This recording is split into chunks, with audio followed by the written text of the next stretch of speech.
Halo semuanya, perkenalkan nama saya Dipa Triamatara. Di sini saya dari Fakultas Ekonomi dan Bisnis dari Prodi Ekonomi Pembangunan. Di sini saya akan menjelaskan hasil kerja saya di tugas sejarah, materinya tentang stabilisasi ekonomi tahun 1966 sampai tahun 1968. Yang berikut adalah problema yang dihadapi. Negara menghadapi sejumlah masalah ekonomi dan politik.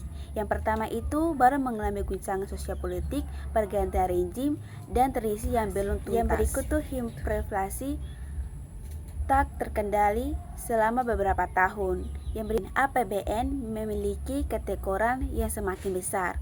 Daya beli menurun akibat inflasi, dan pengeluaran negara didominasi oleh belanja politik yang sulit dikurangi, atau subsidi program BBM dan dukungan BUMN.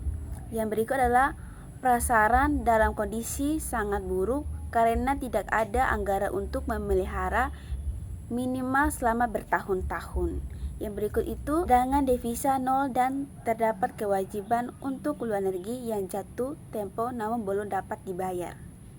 Dan di sini juga terdapat tambahan masalah ekonomi yang dihadapi. Yang pertama itu banyak ekspor impor, tidak tercatat aliran modal masuk, terhenti sama sekali.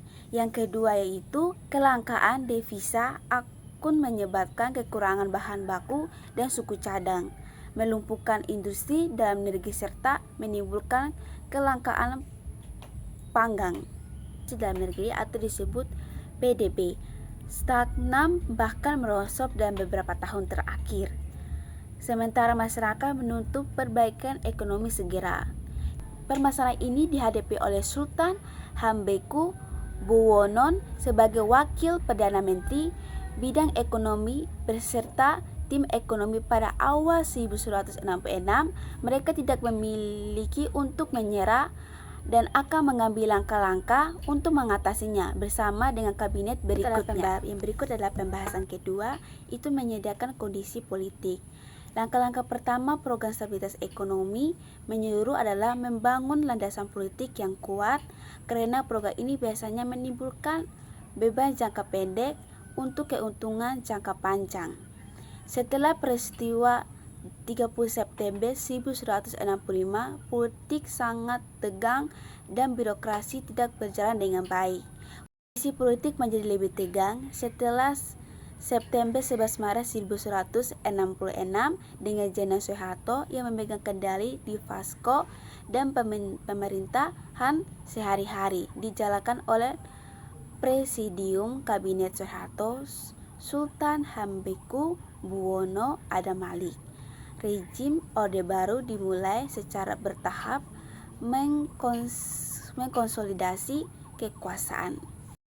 Di sini juga terdapat devisa yang tidak cukup untuk kebutuhan impor, terancam berhenti dan berdampak luas pada pangkal produksi dan ekonomi. Di sini ada dua langkah mendesak dilakukan melalui bulan Mei 1966.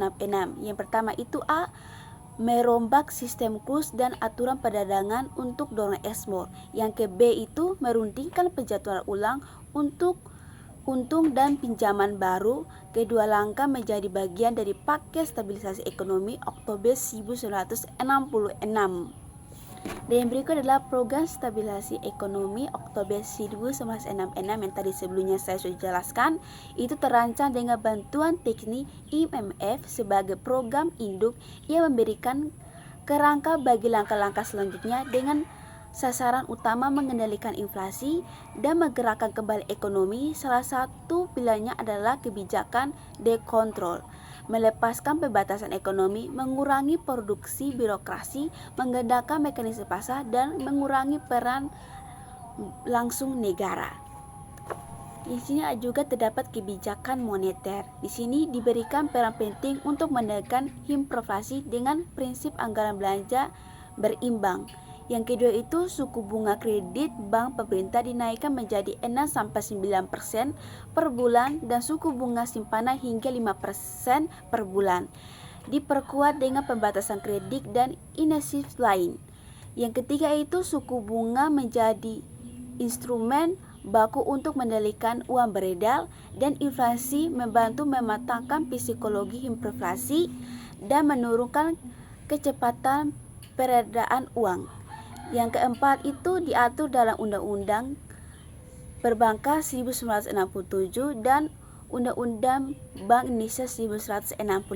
Yang tadi kan yang pertama itu adalah kebijakan moneter, sedangkan yang kedua sekarang ini kebijakan neraca pembayaran. Di sini bertujuan melonggarkan kelangkaan devisa agar tidak menghambat stabilitas dan reliabilitas ekonomi dengan dua sasaran itu operasional. Ini kebijakan neraca pembayaran memiliki dua sasaran operasional. Yang pertama adalah membangkitkan dan melancarkan ekspor impor sebagai penggerak ekonomi melalui penyederhanaan sistem kurs ganda dan produsen perdagangan luar negeri sesuai kebijakan dikontrol.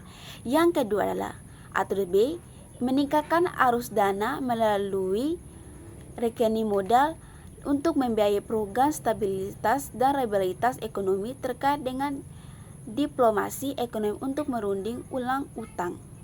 Itu adalah prinsip anggaran belanja berimbang.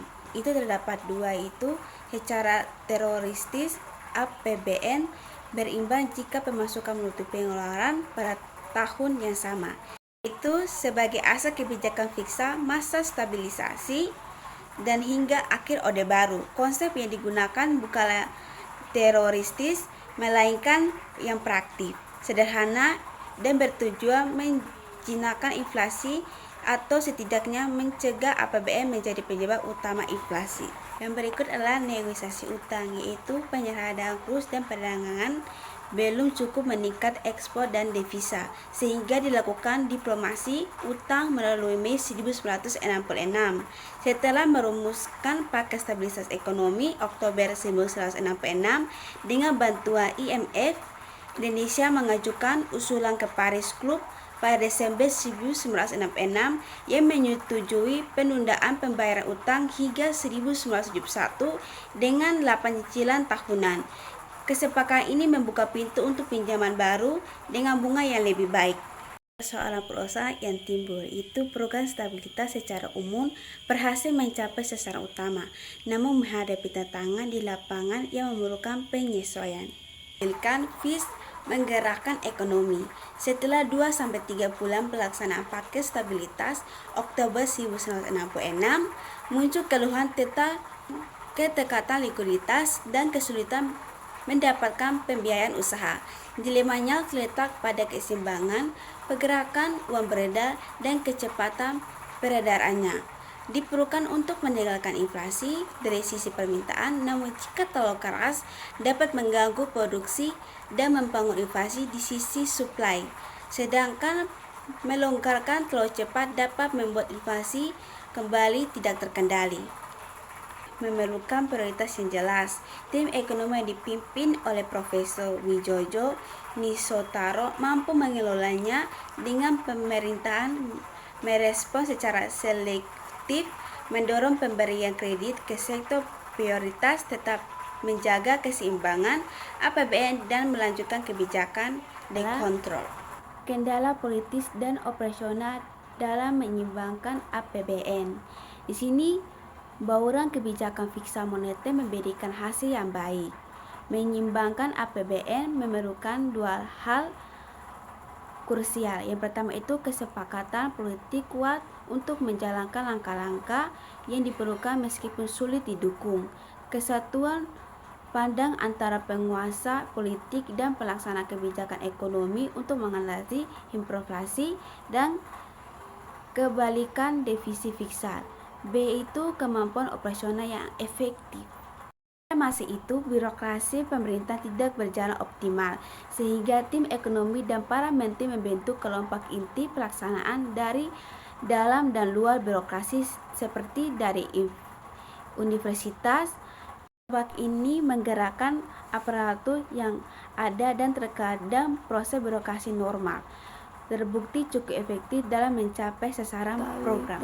Mentalitas spekulasi tetap hidup, yaitu salah satu risiko program stabilisasi ekonomi adalah munculnya kegiatan spekulatif jika pelanggaran pengendalian uang beredar dilakukan terlalu dini atau membuka celah yang bisa menggagalkan program Peristiwa semacam ini terjadi pada Agustus 1967 ketika inflasi mulai terkendali dan dilakukan pelonggaran moneter untuk menangani keluhan kekurangan likuiditas serta kemacetan produksi dan perdagangan. Di sini menunjukkan tren kenaikan uang beredar dan penyebaran uang tahun 1964 sampai 1968 dalam present.